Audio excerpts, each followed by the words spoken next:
Hello students, welcome back to my YouTube channel Maths Academy. Students, today I'm going to solve two questions regarding integral calculus, right? These questions are taken from the paper 4 JSSC Sahayakacharya 6 to 8 level math science group held yesterday. यानी ये जो question first number है और इसके बाद वाला जो question मैं सॉल्व करूंगा, दोनों ही क्वेश्चन कल 26 जुलाई के सेकेंड शिफ्ट का क्वेश्चन है ये। ओके, और देखिए मेरे साथ जो भी स्टूडेंट्स पेड कोर्स में ऐड हैं और उनके द्वारा ये क्वेश्चंस मुझे मैसेज किया गया सॉल्व करने के लिए, और जिसको मैं अभी यहाँ पे सॉल्व करूँगा। ये ऐसा क्वेश्चन है जो हर एक स्टूडेंट को डिस्टर्ब किया, राइट। और डिस्टर्ब करने के पीछे बस रीज़न ये है कि चूंकि ये आउट ऑफ सिलेबस क्वेश्चन है। Okay, this question based on multiple integral, और ये आपके सिलेबस में था नहीं। In the case of multiple integral if the limits are constant, अगर लिमिट्स कांस्टेंट हो तो फिर आपको जस्ट ऑर्डर को फॉलो करना है, राइट। लेकिन अगर ये लिमिट्स आपका वेरिएबल रहता, जैसे यहाँ 0 to x, 0 to 1 minus x square, या फिर ऐसा कुछ रहता, तो वैसे सिचुएशन में क्वेश्चन थोड़ा लेंदी होता है, ठीक है। लेकिन इस तरह का सिचुएशन में ये काफी इजी है, क्योंकि here the limits are constant, right. तो बस एक चीज आपको यहाँ नोट करना है, ये जो लिमिट है ना, ये एक्चुअली आपका लिमिट है x का, ये वाला लिमिट होता है y का, और फाइनली ये जो लिमिट है वो होता है z का। हमेशा ऑर्डर को फॉलो करते हैं, राइट। तो देखिए सबसे फर्स्ट में हम लोग इसको इंटीग्रेट करेंगे विद रिस्पेक्ट टू x, और yz as it is will remain. See now, how will you proceed it?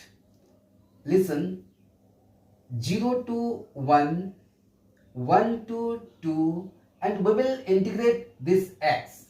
Then what will you get? This is x square upon 2, right? And the limit of x 2 to 3. Here it is 2 to 3. Now what left? Y and z, dy and dz. ऐसे, very simple. Next, अब आप देखो 0 to 1, ये जो 2 है ना, इसको मैं यहां पर लिख दिया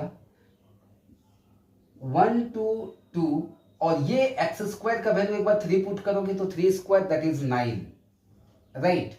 और फिर से 2 पुट करोगे तो 2 स्क्वायर दैट इज 4, ऐसे।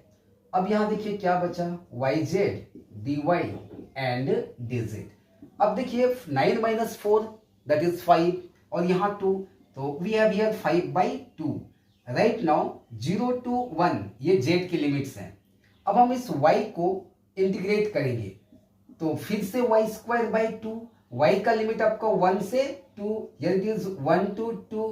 अब क्या बचा, dz, ऐसे, ठीक है। अब नेक्स्ट देखिए ये जो 2 है फिर से बाहर आएगा, तो this becomes 5/4, integration over 0 to 1। अब y स्क्वायर का वैल्यू एक बार 2 पुट करो दैट इज 2 स्क्वायर, ऐसे, और फिर माइनस 1 पुट करो तो 1 पर z छूट गया है। Okay, so finally here also we have z into dz. Now we have here 5/4 into 2 to the power 2 that is 4, 4 minus 1 3, here it is 3. Okay, and finally 0 to 1 z dz. Now this is 15/4, the integration of z is z square by 2, limits will be 0 to 1. Now it is 15/4 to 8, the value upper limit put करो तो 1 square minus 0 square, thus we have 15/8 into 1. Finally the answer will be 15/8, right। आप check करना, अगर आप exam में बैठे थे तो देखो 15/8 ऑप्शन में था या नहीं, और हो सके कहीं मॉडिफिकेशन भी हो सकता है क्वेश्चन में, since this question based on completely memory. Let us see the solution of next question, question number 2, and this question also based on memory, and this question is also taken from the paper 4 of math science group, right, held in 26th July. Okay, now let us see the solution of this question. इस question में भी बहुत सारे बच्चे उलझ गए और कोई कोई बोल रहे थे कि सर इसका भी ऑप्शन मिल रहा था, कोई बोल रहे थे नहीं मिल रहा था। ठीक है, तो देखिए इसको मैं अभी यहाँ पर सॉल्व करने वाला हूँ। कैसे आप इसको 0 to 5/2 1 अपन ये 5 + 3, देखिए कॉस थीटा का ना फॉर्मूला होता है, ये होता है आपका 1 - tan² θ/2 अपन 1 + tan² θ/2, right, and here it is d theta. अब देखिए ये जो 1 + tan² θ है ना, उसको आप एलसीएम लोगे, तो एलसीएम लेने के बाद ये आपको मिलेगा 0 to π/2। यहाँ पर क्या मिलेगा देखिए, तो 5 + 5 tan² θ/2 और फिर +3 - 3 tan² θ/2, राइट। एंड ये जो 1 + tan² θ/2 है ना, ये जब न्यूमरेटर में जाएगा तो वो हो जाएगा sec² θ/2 and d theta, right. Actually 1 + tan² θ/2 is equal to sec² θ/2, right. अब देखिए यहां से इसको थोड़ा सा सिंप्लीफाई कीजिए, तो 0 to π/2 और दिस बिकम्स sec² θ/2, राइट। अब इससे आप इसको माइनस करोगे तो दैट इज 2 और 5 + 3 8 + 2 tan² θ/2 एंड d थीटा। और ये और थोड़ा सिंपल हो जाएगा अगर आप यहाँ से 2 कॉमन ले लो, तो 0 to π/2 sec² θ/2 + 4 + tan² θ/2 d theta, right. अब आप ऐसा करो, यहाँ पर इसको लेट कर लो, ये जो tan θ/2 है ना उसको आप लेट करो, तो tan θ/2 is equal to t। तो आपको क्या मिलेगा, sec² θ/2 1/2 d theta is equal to dt, ये आपको मिलेगा। अब इसको आप लिखोगे ऐसे कि sec² θ/2 d theta is equal to, ये 2 उधर चला जाएगा तो 2 × dt, राइट। थोड़ा सा लिमिट भी आप चेंज कर लो क्योंकि सब्स्टिट्यूशन मेथड फॉलो कर रहे हैं।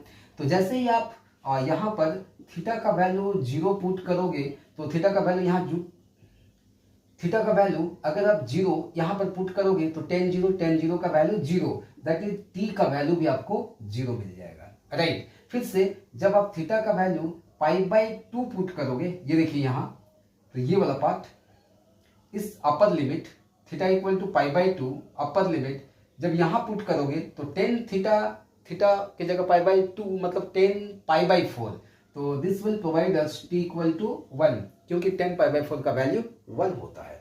इस स्टेप के बाद आप इसको लिखोगे 1/2 into, यानी कि sec² θ/2 d थीटा, इसका वैल्यू, इस पूरे का वैल्यू आप क्या पुट कर दोगे बताओ ना, 2t dt। तो ये हो जाएगा, 2 को आप बाहर कर लो और यहाँ पुट कर दो dt, राइट, ऐसे। अब देखिए 4 को हम लोग लिख सकते हैं 2² और tan θ/2 को आपने माना t, तो ये आपका हो जाएगा t², ऐसे। आपके लिमिट्स क्या होंगे, तो लिमिट्स होंगे यहाँ देखिए 0 to 1, ये बस। अब आप इसको जस्ट इंटीग्रेट कर दो, हम लोग फॉर्मूला जानते हैं 1/a² + x² dx is equal to 1/a into tan 1 x/a + c। अब जैसे इसको यहाँ पे पुट करोगे, पहले तो ये 2 कैंसिल हो गया, तो 1/a, a का वैल्यू 2 ये आ गया, और tan 1 x/a, x के जगह t और बाई a मतलब क्या 2, राइट। और इसके लिमिट्स क्या है 0 to 1, बस ऐसे। अब देखिए 1/2 पहले अपर लिमिट पुट कीजिए, तो tan 1 1/2 minus lower limit put कीजिए, लोअर लिमिट 0 पुट कीजिए, तो tan 1 0 ही हो जाएगा। इस तरह से tan 1 0 का वैल्यू 0, राइट। तो आपका आंसर हो जाएगा हाफ tan 1 1/2। देखिए ये आपका आंसर है, राइट। और ये सब क्वेश्चंस, ये क्वेश्चन थोड़ा सा लेंदी है, बस कैलकुलेशन है और इजी है, लेवल टफ नहीं है।